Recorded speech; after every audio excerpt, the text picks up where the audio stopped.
This is a story of serendipity.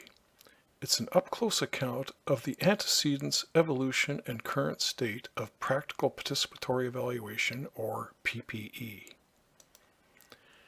Cousins and Al-Hudib recently completed a chapter for the Roots 3 book. This volume closely examines the practical applications of a wide range of evaluation theories. But in some important respects, PPE was not a particularly good fit. Why is this the case?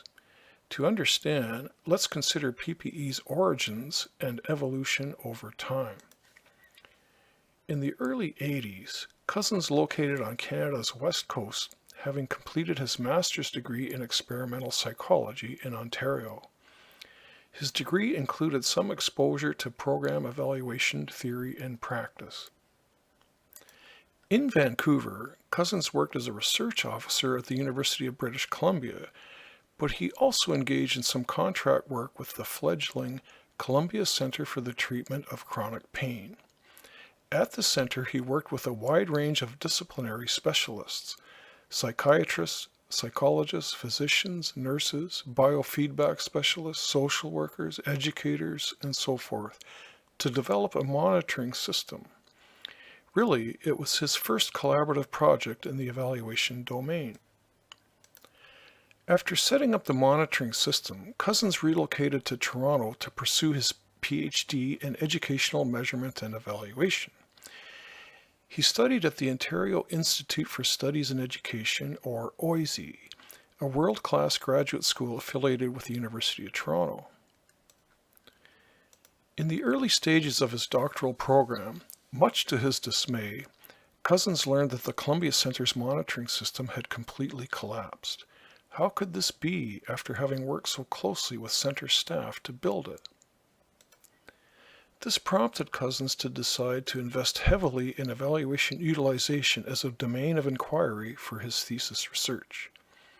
He worked closely with Professor Ken Leithwood as a thesis student and later as a research officer. Part of Cousins' thesis was a review and integration of 165 studies on evaluation utilization. From this review emerged a conceptual framework that depicted various elements of use as well as factors influencing use. Two higher-order factors were identified: characteristics of the evaluation implementation and characteristics of the decision or policy setting. In a subsequent study on school improvement, Cousins and Leithwood applied the framework in a knowledge utilization context. Emerging from this work was a third higher-order factor: interactive processes. This was Cousins' first clue that an important consideration influencing use has to do with interactions and relations between knowledge production and knowledge use communities. Cousins soon took up a tenure-track position in Peterborough in one of OISE's field centers.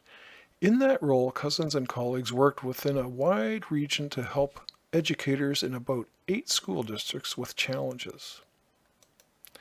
Cousins' particular focus was helping educators evaluate their own programs. He engaged in a number of school and district-level evaluation. Through his work at OISE, Cousins met Lorna Earle, who at the time was the director of the evaluation unit of a large metropolitan school district in Toronto. Earle's unit was responsible for about 40 evaluations each year. Her small staff worked with district educators to evaluate their own programs. The similarities of the approaches were quite apparent. Cousins and Earle came to recognize that not only were the approaches practical, but they actually led to the generation of useful evaluative knowledge that often led to program changes. They were vaguely familiar with the term participatory evaluation and decided that the approach qualified for that name. They also decided to engage other colleagues doing similar work in a panel session at the American Educational Research Association. The session included 4 empirical studies and discussant remarks by Professors Marvin Elkin and Michael Huberman. This session ultimately led to the production of an edited book, which laid out the approach and a series of studies designed to explore strengths, limitations, and contextual considerations. It also included critical commentary by Huberman. Really, it was a critique of the approach. Regrettably, Dr. Midge Smith, former editor of the American Journal of Evaluation, mistook the intent of the book and inaccurately assumed it to be a promotional commentary. Cousins and Earle had fun replying to Smith's article-length critique. Using a nautical metaphor, they quickly dispensed with Smith's ill-informed critique and took advantage of the opportunity to emphasize important considerations. Note the crew neck sweater worn by the lead author. In the mid-90s, Cousins moved to Ottawa to join the Faculty of Education at the University of Ottawa.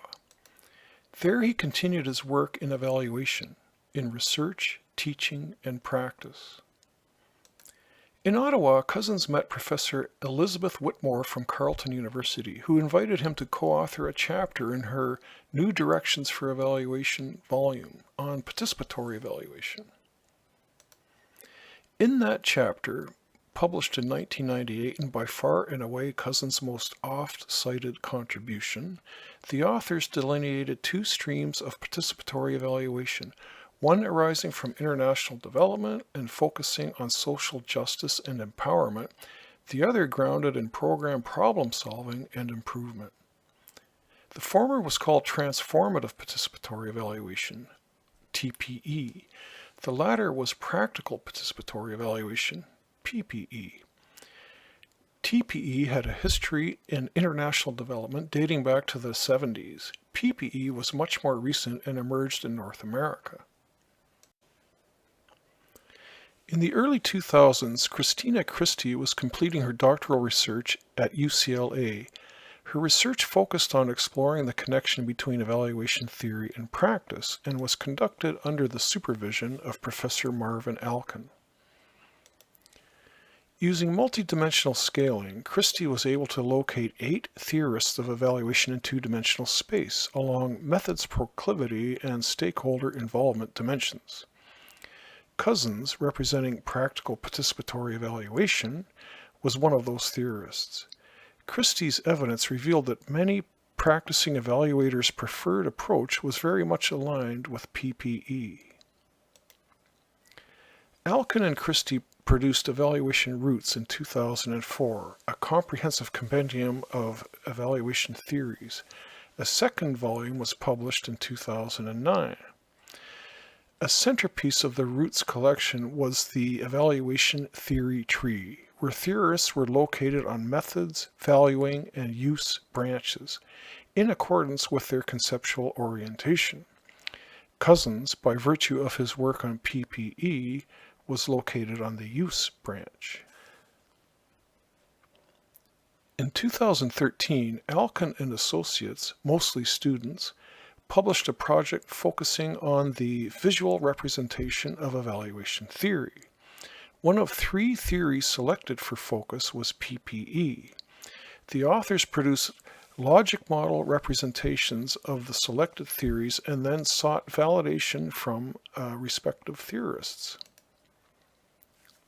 In his response, Cousins provided some positive commentary, but elected to underscore the murkiness of the distinction between evaluation theory and evaluation approaches. PPE, according to him, was always intended as an approach as opposed to a theory, one that is relatively fluid and could look quite different in practice depending upon contextual exigencies. Since that publication, Cousins and Associates developed evidence-based principles to guide collaborative approaches to evaluation, or CAE. The principles are intended to provide an overarching framework to guide planning and implementation of any collaborative approach. The principles are premised on the assumption that the purposes and processes of any collaborative approach will depend on a systematic interrogation of contextual considerations. As such, the structure and implementation of the collaborative approach will arise from the presenting impetus for evaluation in context.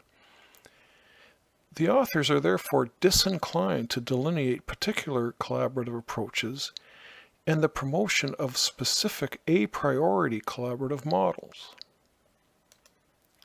This being the case, in the most recent edition of Alkin and Christie's Roots Compendium, Cousins and El-Hadib struggled to consider theory-practice connections for PPE. Part of their concern was that the set of CAA principles is much closer to a prescriptive evaluation theory than is PPE, an approach. Yet CAE in and of itself is not locatable on the evaluation theory tree because it covers approaches on different branches. Ultimately, the authors agreed to represent PPE through the lens of collaborative approaches to evaluation principles for the purposes of the Roots Compendium. And there you have it. Thank you for listening.